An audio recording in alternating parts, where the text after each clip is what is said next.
তো ফাইনালি আমি ফ্রাঙ্কলিন ভাইয়ার বাসায় চলে এসেছি। ফ্রাঙ্কলিন ভাইয়া তো দেখছি অনেক সুন্দর বাড়ি করেছে, সামনে সুইমিং পুলও আছে অনেক সুন্দর। আরে আরে এই তোগুলো সুপার কার, ফ্রাঙ্কলিন ভাইয়া তাহলে এই সুপার কারগুলো নতুন কিনেছে। ওয়াও, কত সুন্দর সুন্দর সুপার কার, কত সুন্দর সুন্দর কালার। ওয়াও, এটা তো স্পোর্ট কার। আরে লাল কারটা তো অনেক সুন্দর, এই গাড়িটা আমার খুব ভালো লেগেছে। আর এখানে তো দুইটা বাইকও আছে, সুপার বাইক। আরে ওই তো চাচাজি, আমি তাড়াতাড়ি গাড়ির পিছনে পলিয়ে যাই যাতে চাচাজি আমাকে দেখতে না পারে। আর তোমরা তো বুঝতেই পারছো কেন আমি গাড়ির পিছনে পালাচ্ছি। কারণ চাচাজি রুমে চলে গেলেই আমি ফ্রাঙ্কলিন ভাইয়ের এই সুপার কারটা চালাবো। খুব মজা হবে। চাচাজি রুমে চলে গেছে, টার্গেট এখন সুপার কার। আর ফ্রাঙ্কলিন ভাইও বাসায় নেই, যাই সুপার কারটা আমি একটু চালিয়ে আসি।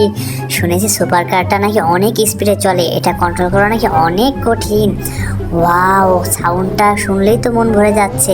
আরে আরে এ কি, আমি তো গাড়ি কন্ট্রোল করতে পারছি না। আরে এ কি করলাম আমি?